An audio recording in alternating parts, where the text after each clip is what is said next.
Hello everyone, and welcome to Sunup. I'm Lyndall Stout.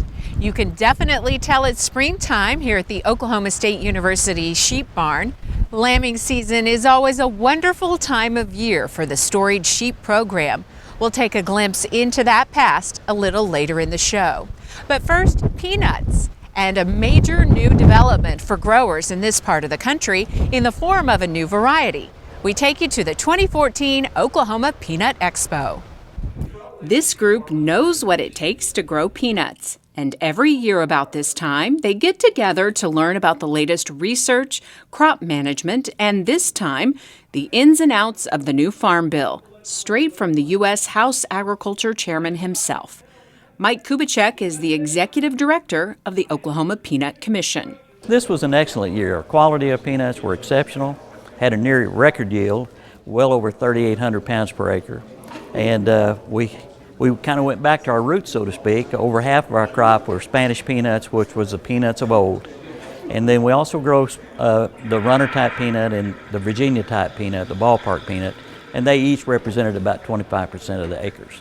But it's the Spanish peanut that's getting the most buzz right now because of this, the newly released variety called Olay. It's a high oleic. It's a heart-healthy peanut, so this is good for the consumer, and it's exceptionally good for our producers because that's what the industry is looking for.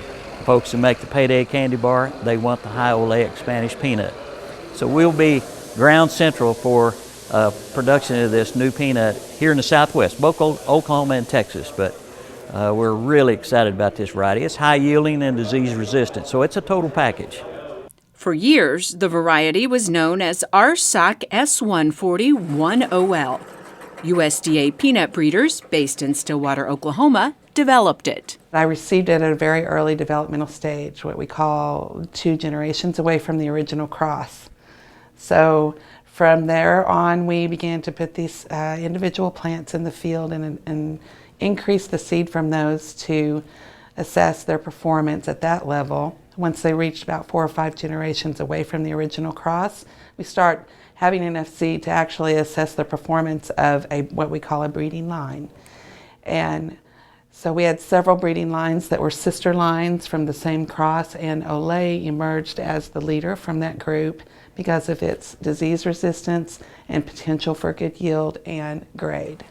Working closely with OSU plant and soil scientists, the team thoroughly examined the crop, growing it on Oklahoma State University test plots through the state's Agricultural Experiment Station.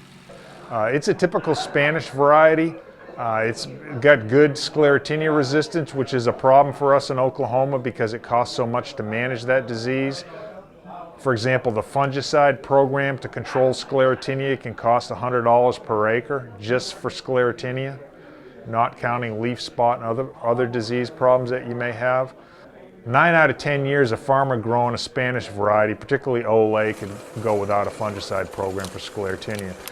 All discovered during the testing phase, which underscores an important partnership between the USDA's Agricultural Research Service and the state's land-grant university.